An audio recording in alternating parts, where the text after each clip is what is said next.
ในระยะเวลา3 เดือนต้นปี 2025แรงงานลาวได้ขนย้ายไปขายแรงงานในต่างประเทศจำนวน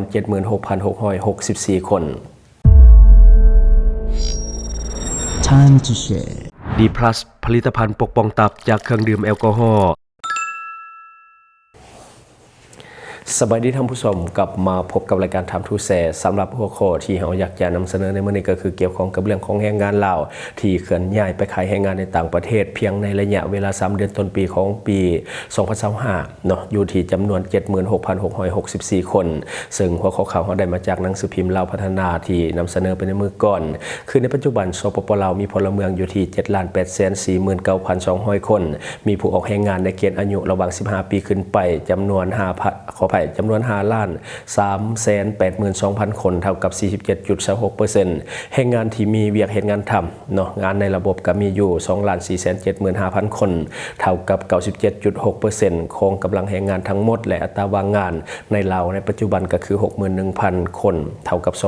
2.4% สถิติ3 เดือนต้นปี 2025มีผู้ออกแรงงานลาวไปออกแรงงานอยู่ต่างประเทศรวมทั้งหมดอยู่ที่ 76,664 คนและมีผู้หญิงอยู่ที่ 42,553 คนในนั้นไปออกแรงงานอยู่ในประเทศไทย 73,311 คนมีผู้หญิง 41,569 คนและไปออกแรงงานอยู่ที่ประเทศญี่ปุ่นจำนวน267 คนและมีผู้หญิง105 คนและไปเฮ็ดเวียกอยู่ที่ประเทศเกาหลีใต้ทั้งหมดอยู่ที่ 3,086 คนและมีผู้หญิง879 คน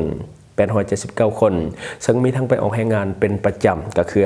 518 คนมีผู้หญิง220 คนไปออกแรงงานตามฤดูกาลก็คือ 2,568 คนมีหญิง659 คนอิงตามข้อมูลจากกระทรวงแรงงานและสวัสดิการสังคมเนาะที่ว่ามานำเสนออันนี้ก็คือเพิ่นให้ฮู้ว่าในระยะเวลา3 เดือนต้นปีของ 2025ได้เดินทางไปเฮ็ดเวียกอยู่ต่างประเทศจำนวนหลายเนาะก็ 76,664 คนที่ว่าไปขายแรงงานในปัจจุบันส่วนใหญ่ก็จะไปที่ประเทศไทยอันนี้บ่ได้รวมสถิติของผู้ที่ว่าลักลอบไปขายแรงงานเนาะอันนี้ก็คือแรงงานในระบบเท่านั้นอันที่ลักลอบไปตามชายแดนต่างๆนี่ยังบ่ได้นับเถื่อเนาะทุกวันนี้คนลาวยังพยายามไปขายแรงงานอยู่ต่างประเทศหลายเพราะว่าเฮาเห็นนำกันช่วงก่อนหน้านี้ที่เฮามีช่วงวิกฤตเศรษฐกิจแห้งๆช่วงของค่าเงินที่มันพันผวนหุ้นแห้งตอนนั้นเนาะซึ่งว่าหลายคนก็บ่ไหวกับเรื่องของค่าครองชีพหลายคนตัดสินใจไปเฮ็ดเวียกอยู่ต่างประเทศหลักๆก็คือเดินทางไปที่ประเทศไทยเพราะว่ามันใกล้และเดินทางสะดวกและก็มีข้อดีหลายอย่างเนาะที่เฮาจะเว้าในลำดับต่อไป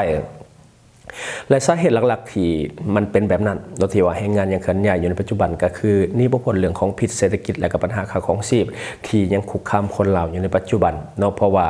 ค่าครองชีพนี่คือปัญหาใหญ่เนาะอยู่บ่ได้ปั่นไฟล้นก้นเนาะต้องได้เฮ็ดทุกวิธีทางที่จะเฮ็ดให้ชีวิต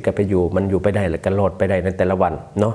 แต่เป้าหมายของการไปขายแรงงานในปัจจุบันเป้าหมายของแรงงานลาวในปัจจุบันมันเปลี่ยนไปจากเมื่อก่อนเนาะเมื่อก่อนเฮาก็จะมุ่งเป้าไปที่ประเทศไทยหลายแต่ว่าปัจจุบันนี่ค่อนข้างที่จะหันหัวไปที่ประเทศเกาหลีใต้หลายขึ้นเนาะก็คือจะเปลี่ยนไปทางเกาหลีใต้หลายขึ้นเพราะว่าทั้งเกาหลีใต้ในปัจจุบันจ่ายหลายกว่าเนาะแต่ว่าไปยากกว่าเนาะซึ่งว่า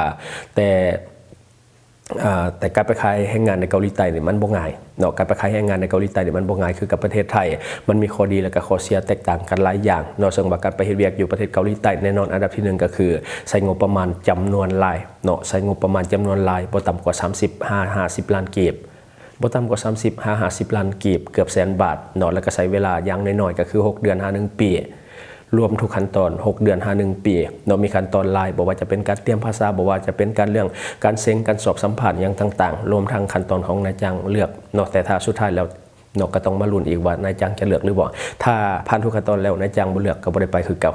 เนาะอันนี้ก็คือขั้นตอนของการไปเฮ็ดเวียกอยู่เกาหลีใต้มันบ่ง่ายคือกับการเดินทางไปเฮ็ดเวียกอยู่ประเทศไทย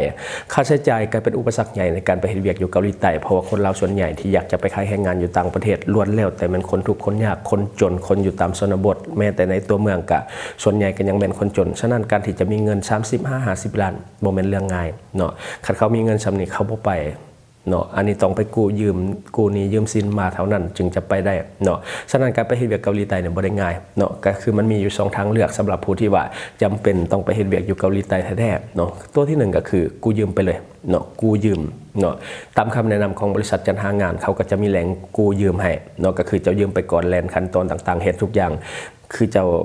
ต้องใส่เงินนะให้เขาจ่ายให้หมดเนาะไปฮอดพุ่นปุ๊บ จ จ้าเฮ็ดเวียกได้เดือน1-2 เดือนเขาเจ้าก็ตัดเอาเงินเจ้าแต่ว่าเวลาไปเกาหลีใต้เนี่ยมันใช้เวลา1 เดือน 2 เดือนก็สามารถที่จะชำระได้หมดแล้วเพราะว่ามันหลายเนาะเงินเดือนมันหลายฉะนั้นเนาะหลายคนตัดสินใจกู้ยืมไปเนาะหรือทางเลือกที่2เนาะ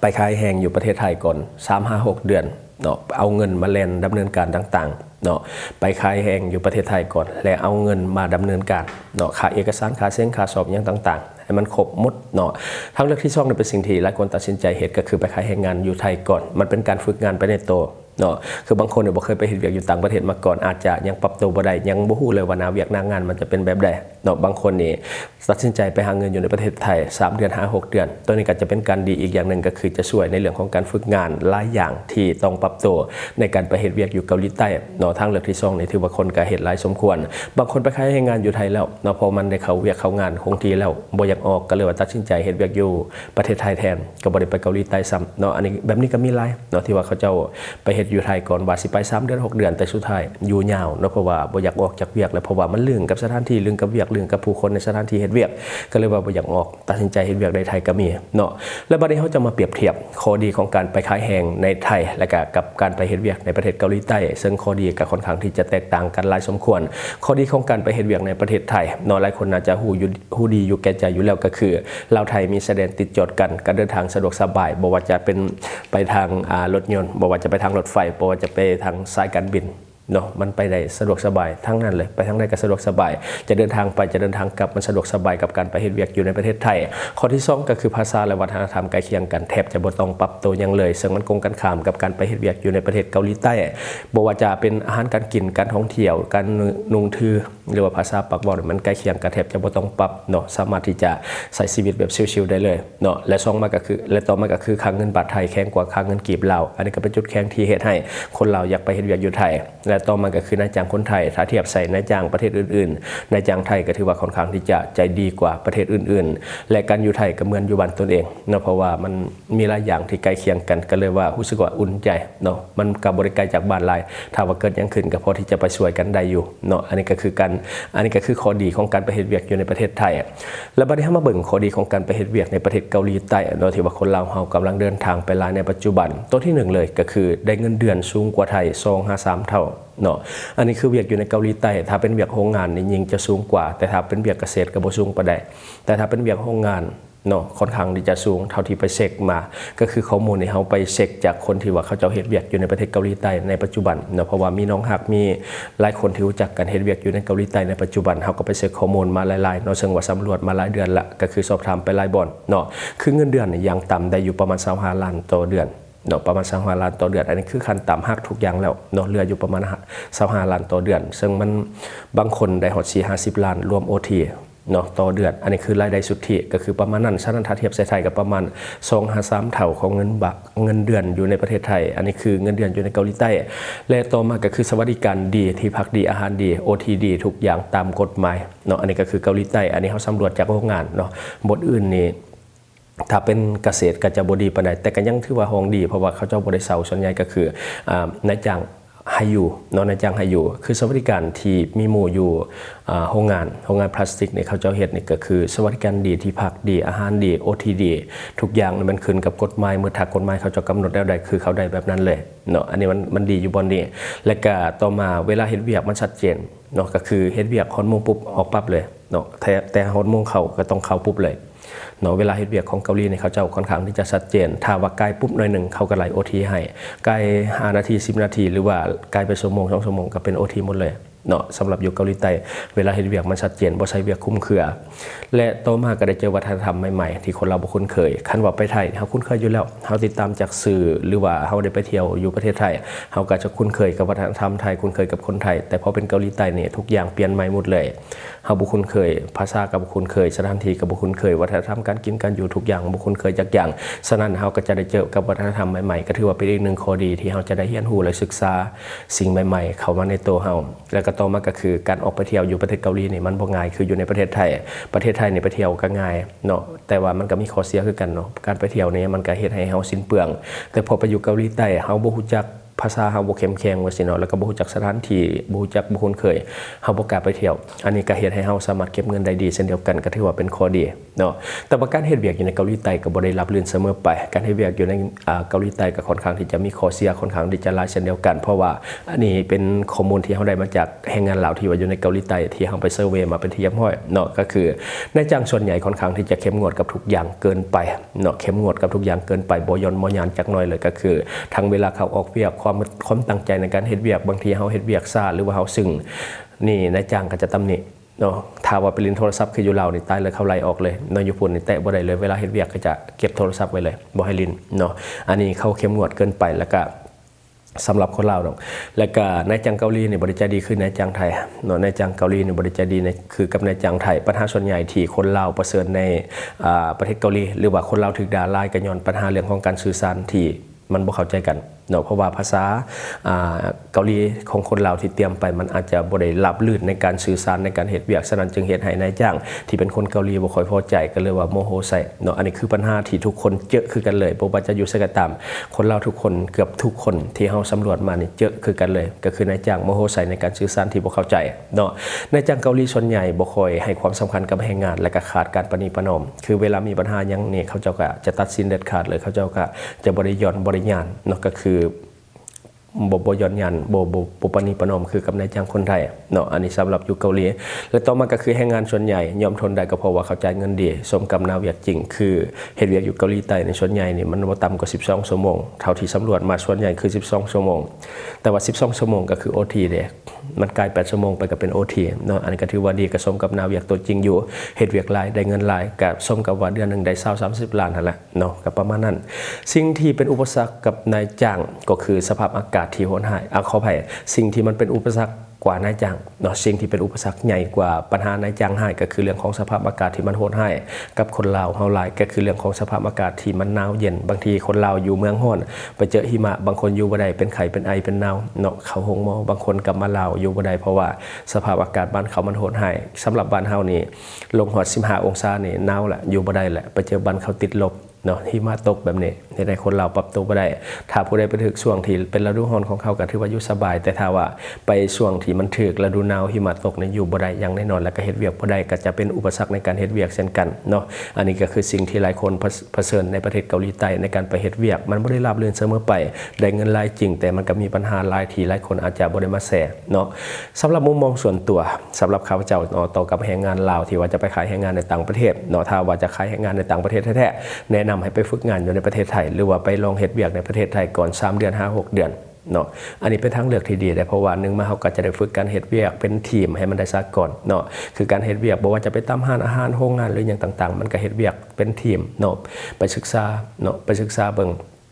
แล้วก็มันก็จะได้ฝึกการเฮ็ดเวียกแบบใกล้บ้านใกล้พ่อใกล้แม่ให้ได้ซะก่อนคือบางคนนี่ไปนี่อดทนบ่ได้บ่เคยห่างไกลพ่อแม่ไปเฮ็ดเวียกถูกกดดันหน่อยหนึ่งเนาะอยากกลับบ้านห้องไห้แบบนี้มีหลายโดยเฉพาะเพศหญิงเนาะเวลาไปต่างประเทศนี่มันใกล้พ่อใกล้แม่บ่มีคนที่จะคอยซัพพอร์ตแบบนี้นะเวลาถึกนายจ้างตำหนิเวลาเฮาเฮ็ดผิดนี่ก็จะเฮ็ดให้เฮารู้สึกน้อยแล้วก็อยากกลับบ้านเนาะนี่ต้องฝึกแล้วก็ต่อมาก็คือฝึกการเข้าสังคมการปรับตัวกับสภาพแวดล้อมให้มันได้ซะก่อนเวลาเฮาไปเฮ็ดเวียกอยู่ไสก็ตามวัฒนธรรมสังคมเข้าไปวัฒนธรรมองค์กรเป็นสิ่งที่จำเป็นและก็สำคัญที่สุดในการต้องศึกษาเรียนรู้ให้มันไวเพราะว่าตัวนี้มันเกี่ยวข้องกับเรื่องของการปรับตัวให้มันเข้ากับทีมได้ไวเนาะและต่อมาก็คือถ้ามีความพร้อมแล้วค่อยเคลื่อนไหวไปประเทศที่3เนาะก็คือค่อยเคลื่อนย้ายไปประเทศที่3เนาะคือให้ไปฝึกอยู่ไทยก่อนเนาะจาก3เดือน 5-6 เดือนให้เฮามีประสบการณ์มีความพร้อมหลายๆด้านมีภูมิคุ้มกันก่อนจะเคลื่อนย้ายไปประเทศเกาหลีใต้เนาะก็คือประเทศที่3อันนี้จะเป็นสิ่งที่ดีและเฮาแนะนำแบบนี้เลยเนาะสำหรับมือใหม่ที่ว่าอยากจะไปขายแรงงานถ้าว่าเฮาบ่ฝึกแล้วเนาะไปเจอสภาพแวดล้อมในการเฮ็ดเวียกที่มันบ่เป็นดังที่เฮาคิดมันบ่เอื้ออำนวยเนาะมันจะท้อง่ายทันทีแล้วก็จะบ่สามารถไปต่อกับหน้าเวียกนั้นได้เนาะคือตัวอย่างคนเรานี่แหละบ่ได้ฝึกเรื่องของสภาพอากาศไปปุ๊บเจออาการหนาวเนาะกลับบ้านอยู่บ่ได้เพราะว่าคันอยู่ก็สิตายแท้ๆเนาะมันหนาวเนาะอันนี้ก็เข้าใจได้เรื่องหน้าเวียกก็คือกันถ้าว่าเฮาไปเจอที่มันหนักเกินไปแล้วเฮาเฮ็ดบ่ได้ เนาะเฮาก็อยู่โตบ่ได้เนาะเขาก็บ่จ้างเฮาก็อยู่บ่ได้ถูกบีบกลับมาประเทศบางคนนี่ก็ได้ห้องได้ไห้พุ่นแหละเนาะเวลาไกลพ่อไกลแม่บ่มีผู้ใดคอยช่วยเหลือเนาะบ่ว่านาเวียกได้ก็ตามนายจ้างก็ต้องการคนที่ว่าเขาจะมีประสบการณ์ฉะนั้นการไปฝึกงาน3เดือน6เดือนในประเทศไทยเป็นสิ่งที่ดีหลายเนาะการไปเฮ็ดเวียกก็จะได้มีประสบการณ์แล้วก็จะได้มีเงินเดือนที่สูงขึ้นเนาะอันนี้ก็คือคำแนะนำจากเฮาเนาะบ่ว่าจะขายแรงงานอยู่ไสก็ตามเนาะอย่าได้ไปลงละเรื่องเนาะจงระลึกไว้เสมอว่าเฮาไปเพื่อเป้าหมายหยังเนาะบางคนนี่ไปเจอสภาพแวดล้อมใหม่ๆเจอสังคมใหม่ๆไปลงละเรื่องลงแสงสีอันนี้หลายเนาะคนบ้านเฮานี่ไปเฮ็ดเวียกอยู่ไทยบ้านเฮานี่ส่วนหลายคนจากชนบทไปบ่เคยเห็นแบบเทคบาร์ที่มันลู่ๆแบบนี้นะพอไปเจออยู่เพื่อนบ้านของเฮาที่ว่าเขาเจ้าค่อนข้างที่เจริญกะเจริญหูเจริญตาแบบนี้นะเขาเจ้าก็มีที่เที่ยวหลายบางคนนี่ก็ลงละเรื่องไปเลยเนาะบางทีลืมฮอดของฮอดครัวเนาะจังได๋ก็ตามพยายามศึกษาวัฒนธรรมองค์กรแล้วก็เพื่อนร่วมงานให้ดีๆบ่ว่าจะเฮ็ดเวียกอยู่ไสก็ตามมันต้องได้มีการปรับตัวฉะนั้นต้องได้ศึกษาวัฒนธรรมองค์กรให้ดีเฮ็ดเวียกอยู่โรงงานก็ต้องศึกษาว่าโรงงานเขาเจ้าวิธีการเฮ็ดเวียกกันเข้ากันออกกันกินกันอยู่เขาเจ้าเฮ็ดแบบใดก็ต้องศึกษาเช่นกันเนาะและต่อมาก็ต้องศึกษาเรื่องของกฎระเบียบของกฎหมายต่างๆที่มีผลต่อนาเวียกของตนเองที่ว่าไปเฮ็ดโดยเฉพาะเรื่องของอาชีพสงวนของแต่ละประเทศก็ต้องศึกษาให้ดีคือบางคนนี่ถูกจับย้อนว่าไปเฮ็ดอาชีพสงวนอันนี้ก็เป็นสิ่งที่ควรศึกษาไว้ให้ดีและต่อมาก็ขอให้ทุกคนเนาะประสบความสำเร็จกับหน้าที่การงานที่ว่าตั้งใจไปเฮ็ดเนาะอยากให้ทุกคนหอบเงินตากลับมาเล่าหลายๆสมดังตั้งใจเนาะแล้วก็ปรับปรุงชีวิตการเป็นอยู่ของทุกๆท่านให้มันดีขึ้นเป็นก้าวๆเนาะอันนี้ก็คือสิ่งที่เราอยากจะนำเสนอในมื้อนี้หวังว่าท่านจะได้รับสาระดีๆสำหรับท่านที่ว่าเบิ่งรายการเฮาอยู่คิดเห็นจะได้กับสิ่งที่ว่าเรานำเสนอไปก็อย่าลืมฝากไว้ภายใต้คอมเมนต์ของเฮาและข้าพเจ้าจะเข้าไปอ่านด้วยตนเองและขอฝากสำหรับท่านใดที่ว่ามีพฤติกรรมเสี่ยงในเรื่องของการดื่มแอลกอฮอล์เป็นประจำท่านรู้อยู่แล้วว่าฤทธิ์แอลกอฮอล์ทำลายเซลล์ตับโดยกงซึ่งมันส่งผลให้เราเป็นพยาธิตับแข็งได้ง่ายรวมทั้งพฤติกรรมเสี่ยงเรื่องของการกินดิบกินแดงแล้วก็ใช้จุเลือดแป้งล้วนแล้วแต่เป็นพาหะนำโรคเข้าสู่ร่างกายของท่านและท่านก็จะเป็นพยาธิใบไม้ในตับเนาะและอย่าลืมปกป้องตับของท่านด้วยผลิตภัณฑ์ดีพลัสของเฮาตัวนี้แกเมาขังไปในตัวและขอฝากสำหรับคนเราในปัจจุบันเงินกีบยังอ่อนค่าอยากให้ทุกคนช่วยพยุงค่าเงินกีบให้กลับมาแข็งค่าดังเดิมและก็อย่าลืมส่งเสริมสินค้าที่เป็นของคนลาวที่ผลิตภายในลาวเพื่อลดผ่อนการนำเข้าสินค้าที่บ่จำเป็นจากต่างประเทศและสำหรับท่านที่ว่าเบิ่งรายการเฮาอยู่ถ้าคิดว่ารายการของเฮามีสาระหรือว่ามีประโยชน์อยากส่งเสริมอยากซัพพอร์ตอยากจะให้กำลังใจทีมงานของพวกเฮาก็อย่าลืมกดติดตามช่องเพราะว่าการกดติดตามช่องถือเป็นช่องทางเดียวที่จะเฮ็ดให้ทีมงานของเฮามีรายได้และก็มีกำลังใจในการผลิตคอนเทนต์ดีๆแบบนี้ให้ท่านได้ชมเรื่อยๆอย่าลืมให้กำลังใจทีมงานของพวกเฮาโดยการกดติดตามช่องขอขอบใจสนใจโฆษณาประชาสัมพันธ์ธุรกิจและผลิตภัณฑ์ของท่านผ่านรายการของเฮาสนใจติดต่อตามข้อมูลที่ขึ้นหน้าจอในปัจจุบันได้เลย